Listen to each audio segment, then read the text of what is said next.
یہ کہانی ہمیں ایک بہن نے بھیجی. اس بہن کی زبانی ہی یہ کہانی سنتے ہیں. میں ایک بڑے اسپتال میں سٹاف نرس رہ چکی ہوں.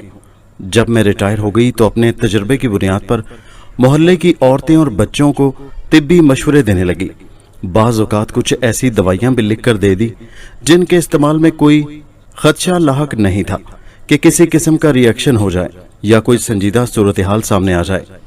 چھوٹی موٹی بے ضرر دوائیاں میں گھر میں بھی رکھتی تھی. محلے کی وہ غریب عورتیں جو بچوں کی بیماری کے سلسلے میں میرے پاس آتی تھیں اور یہ دوائیاں خرید نہیں سکتی تھیں، میں انہیں مفت وہ دوا دیا کرتی تھی. کچھ تجربہ تھا، کچھ میرا خلوص اور اخلاق تھا، اور اتفاق سے لوگوں کو شفا بھی ہو جاتی تھی. چنانچہ بہت جلد میں ڈاکٹرنی صاحبہ کے نام سے مشہور ہو گئی. غریب عورتیں مجھے بڑے احترام سے ڈاکٹرنی صاحب کہہ کر پکارتی تھیں. ڈاکٹری نسخوں اور مشوروں کے ساتھ ساتھ عورتیں اپنے گھریلو مسائل اور مشکلات بھی ڈسکس کر لیا کرتی تھیں. چھوٹے موٹے جھگڑے بھی میں نمٹا دیا کرتی تھی، لہٰذا اس ضمن میں بھی میں نے شہرت پائی. غریب عورتوں کو اپنے ہر مسئلے کی جڑ جادو ٹونے میں نظر آتی تھی. آئے دن عورتیں یہی قصے سنایا کرتی تھیں. جی میری بھاوج نے مجھ پر جادو کر دیا ہے، بچے پر سفلی کا عمل کروایا گیا ہے، ساس نے بہو کو راستے سے ہٹانے کے لیے فلاں پیر سے تعویذ کرایا ہے، وغیرہ وغیرہ. میں ان قصے کہانیوں سے لطف اندوز ہوتی تھی مگر یقین نہیں کرتی تھی. آج کل کے زمانے میں کہاں ایسے پیر ہوں گے اور کہاں ایسے جادوگر ہوں گے، اور سچ بات تو یہ ہے کہ میں تہمات پر سرے سے یقین ہی نہیں رکھتی تھی. مگر میرے ساتھ ایک بار ایسا واقعہ پیش آیا جسے آج بھی جتنا سوچتی ہوں حیرت ہوتی ہے. وہ واقعہ کچھ اس طرح تھا کہ ایک دن صبح تقریباً 10 بجے میرے پاس چند عورتیں آئیں. وہ انتہائی پریشان تھیں. ان کے ہمراہ ایک نوجوان لڑکی بھی تھی جس نے اپنے گلے پر ہاتھ رکھا ہوا تھا. اس لڑکی کی آنکھیں باہر کو نکلی ہوئی محسوس ہو رہی تھی.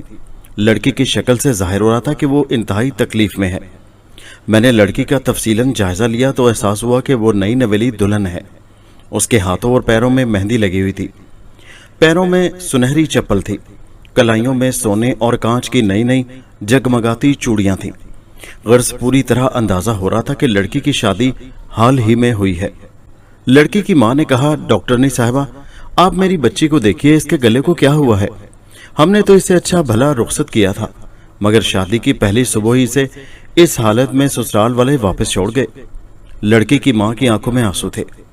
کہنے لگی، ان لوگوں نے خود ہی اتنی چاہت اور زبردستی سے رشتہ لیا تھا مگر شادی کی پہلی صبح ہی لڑکا اسے ہمارے متھے مار گیا کہ شکل کو کیا چاٹوں گا، یہ تو گونگی ہے اور شاید بیمار بھی. اس لڑکی کے ساتھ اس کی خالہ اور چچی بھی تھیں، وہ بھی اس صورتحال سے پریشان تھی. میں لاکھ تجربے کار نرس سہی مگر پھر بھی ڈاکٹر کی بات ہی اور ہوتی ہے. میں نے ان خواتین سے پوچھا، آپ نے اس سے پہلے کسی اور ڈاکٹر کو دکھایا؟ اس کی خالہ بولی، کوئی ایک ڈاکٹر کو؟ ہم نے تو سینکڑوں ڈاکٹروں کو دکھایا ہے مگر کسی کو بھی اس کی بیماری کا پتہ نہیں چل رہا. ہمیں کسی نے آپ کے بارے میں بتایا تھا کہ آپ کے ہاتھوں میں شفا ہے اور آپ روحانی علاج بھی کرتی ہیں. جواب میں مسکرائی. میں نے کہا، نہیں، شفا کی بات تو دوسری ہے مگر میں روحانی علاج نہیں کرتی. یہ چند خواتین نے مجھے اپنے کمزور عقیدے کی بنا پر روحانی علاج کے لیے مشہور کر دیا ہے، اور اکثر خواتین تو مجھے اب ڈاکٹر کے بجائے بی بی صاحبہ بھی کہنے لگی ہیں، جبکہ سچ بات یہ ہے کہ میں ڈاکٹر بھی نہیں ہوں. میں تو ایک ریٹائرڈ نرس ہوں اور اپنے تجربے کی بنا پر چھوٹا موٹا علاج کر لیتی ہوں اور ان کو چھوٹے موٹے مشورے دے دیتی ہوں. مثلاً انہیں نماز کی تلقین کر دیتی ہوں، دعا پڑھنے کو بتا دیتی ہوں.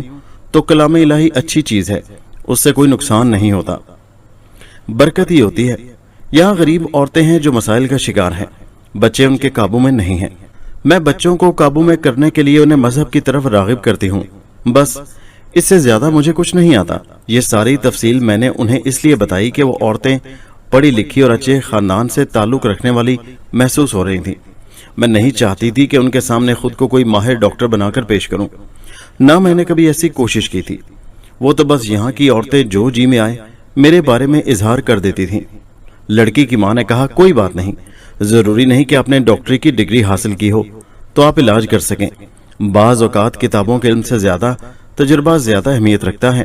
لڑکی کی چچی نے اپنی بات پر زور دیتے ہوئے کہا، ڈاکٹر صاحبہ آپ سچ پوچھے تو میں تو کہتی ہوں کہ لڑکی پر جادو ٹونا کیا گیا ہے، پر یہ لوگ میری بات نہیں مان رہے. میں نے کہا، بہن سچ پوچھیں تو اول تو مجھے ان تہمات پر یقین نہیں ہے، اور اگر ایسا ہوتا ہے تو میں قطعی نہ بلد ہوں۔ بچی کو آپ کسی ماہر نفسیات کے پاس لے جائیں۔ کبھی کبھی اچانک ہی ذہنی شوق لگنے سے انسان معمول سے ہٹ جاتا ہے۔ ہو سکتا ہے کہ یہ بول سکتی ہو، مگر اس نے کوئی ایسی بات دیکھ لی ہے یا محسوس کر لی ہے کہ اس نے خوف میں مبتلا ہو کر اپنے گلے پر ہاتھ رکھ لیا ہے، اور اب یہ سمجھتی ہے کہ ہاتھ ہٹایا تو اسے کچھ ہو جائے گا۔ لڑکی کی چاچی نے اپنی بات پر دوبارہ زور دیتے ہوئے کہا، نہیں بہن، آپ بھی مانیں یا نہ مانیں، یہ جادو ہے، کوئی ٹونا ٹوٹکا اس پر آزمایا گیا ہے۔ یہ لوگ مانیں یا نہ مانیں، میں آج اسے ایک بزرگ کے پاس لے جاؤں گی۔ میں نے کہا ٹھیک ہے، آپ لے جائیے، مگر پلیز اگر ایسی کوئی بات ہو تو مجھے ضرور بتائیے گا کہ یہ سب کچھ کیسا ہوا اور کیوں ہوا۔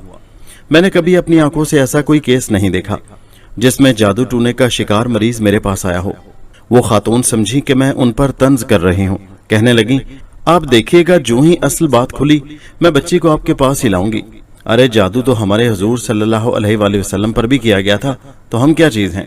میں نے بڑی نرمی سے انہیں مخاطب کیا اور کہا، نہیں، آپ خفا نہ ہوں، میں واقعی جاننا چاہتی ہوں کہ حقیقت کیا ہے۔ کچھ دیر بعد وہ خواتین چلی گئیں۔ محلے میں دھوم مچ گئی کہ آج تو ڈاکٹر صاحبہ کے پاس ایک گاڑی والے لوگ بھی علاج کے لیے آئے تھے۔ میں اپنے روزمرہ کے کاموں میں الجھ گئی۔ وہی صبح و شام عورتوں بچوں کا علاج، ان کی پریشانیاں، دکھ غم اور ان کے چھوٹے موٹے علاج۔ مجھے محسوس بھی نہیں ہوا کہ کب ایک ہفتہ گزر گیا۔ میں عورتوں سے نمٹ کر ایک کتاب لے کر بیٹھی تھی کہ دروازے پر ایک گاڑی آ کر رکی۔ دروازہ کھولنے پر پتا چلا کہ وہی خواتین ہیں۔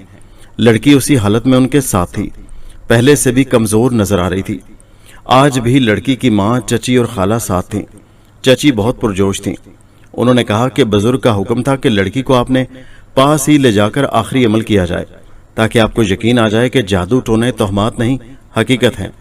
پھر انہوں نے ایک پلاسٹک کا تھیلا برآمد کیا اور اس سے ایک 6 انچ لمبی گڑیا نکالی۔ وہ گڑیا دلہن بنی ہوئی تھی۔ گڑیا کا سوٹ سرخ رنگ کا تھا اور اس پر باقاعدہ سنہری تلے اور تاروں کا کام بنا ہوا تھا۔ اس گڑیا کی خاص بات یہ تھی کہ اس کے سر پر جو بال لگائے گئے تھے وہ ایک تو اصلی تھے، دوسرا اس کے بالوں کو 2 حصوں میں تقسیم کر کے ان بالوں میں گڑیا کے گلے میں پھندا سا لگا دیا گیا تھا۔ ان خاتون نے پھر ایک کینچی نکالی اور مجھے تھما کر بولی، یہ لیجئے، جلدی سے اس کے بال گردن سے کاٹ دیجئے۔ میں نے حیرانی اور تجسس کے جذبے سے مغلوب ہو کر ان کے ہاتھ سے کینچی لی اور گڑیا کی گردن پر سے بالوں کو درمیان سے کاٹ دیا۔ بال کٹتے ہی میں نے دیکھا کہ وہ لڑکی جو گردن پر ہاتھ رکھے نڈھال سی پڑی تھی، جیسے شدید کرب اور اذیت سے دوچار ہوئی۔ اس نے گردن پر سے رکھا ہاتھ ہٹا لیا اور ایک طویل سانس جیسی لی، جیسے کسی نے اس کے منہ اور ناک پر ہاتھ رکھ کر سانس بند کر رکھا ہو۔ اس نے 2-3 مرتبہ گردن کو سہلایا اور پھر اٹکتی آواز میں بولی، پانی۔ میں نے جلدی سے اسے پانی پلایا۔ پانی پی کر اس کے اوسان مزید بحال ہوئے۔ وہ حد درجہ کمزور ہو گئی تھی۔ میں نے اس سے پوچھا، کچھ کھاؤ گی؟ پھر اس سے پہلے کہ وہ جواب دیتی میں نے اپنی بچی سے چائے اور بسکٹ منگوا لیے۔ لڑکی واقعی بھوکی تھی۔ اس نے آہستہ آہستہ چائے میں ڈبو کر بسکٹ کھائے۔ کچھ انرجی بحال ہوئی تو میں نے اسے مخاطب کیا، اب کیسی طبیعت ہے بیٹا؟ اس نے تھکی ہوئی آواز میں رک کر بتایا، جی میں ٹھیک ہوں۔ لڑکی کی چاچی نے مجھے مخاطب کر کے کہا، کیوں ڈاکٹر صاحبہ، دیکھا آپ نے، میں نہ کہتی تھی کہ بچی پر جادو کرایا گیا ہے؟ میں ان بزرگ سے اس کینچی پر اور گڑیا پر دم کرا کر لائی تھی۔ واقعی یہ حیرت ناک بات تھی۔ میری زندگی میں اب تک ایسا کوئی واقعہ پیش نہیں آیا۔ میں نے آج پہلی دفعہ یہ سب کچھ دیکھا ہے۔ شکر ہے میری بچی کی جان بچ گئی۔ بزرگ بتا رہے تھے کہ اگر 2-4 دن اور گزر جاتے تو یہ بچی مر جاتی، کیونکہ 15 روز سے ہم نے بمشکل اس کے حلق سے صرف دودھ انڈیلا ہے، ورنہ یہ اشاروں سے منع کرتی تھی کہ گلے میں بہت تکلیف ہے۔ میں نے پوچھا، یہ جادو کرایا کس نے تھا؟ لڑکی کی ماں نے بتایا، اس کی جیٹھانی نے، اور دلہا منوس نے یہ کہہ کر بھیج دیا کہ یہ تو گونگی ہے۔ پھر کچھ دنوں بعد اس کے سسرال والوں نے مشہور کر دیا کہ لڑکی کو گلے کا کینسر ہے جو آخری سٹیج پر ہے، ہم اس کا کیا کریں گے؟ لڑکی کی جیٹھانی اس میں پیش تھی۔ میں نے پوچھا، آپ لوگوں کو کیسے پتا چلا کہ اس پر جیٹھانی نے جادو کرایا ہے؟ انہوں نے بتایا کہ دراصل جب تارا کا رشتہ طے ہو رہا تھا تو مجھے کچھ ایسی اطلاع ملی تھی کہ جس لڑکے کا رشتہ آیا ہے اس کا چکر اپنی بھاوج سے چلا ہوا ہے۔ بھاوج دیور پر حاوی تھی، شریف گھرانہ تھا۔ لڑکی کی ماں کو اور اس کے بھائی کو احساس ہو چکا تھا کہ گھر میں کیا کھیل ہو رہا ہے، مگر اس موضوع پر بات کرنا اپنا پیٹ ہی ننگا کرنا تھا۔ سو ماں نے علاج سوچا کہ کسی بہت خوبصورت لڑکی سے لڑکے کی شادی کر دیں تاکہ یہ کھیل یہیں ختم ہو جائے۔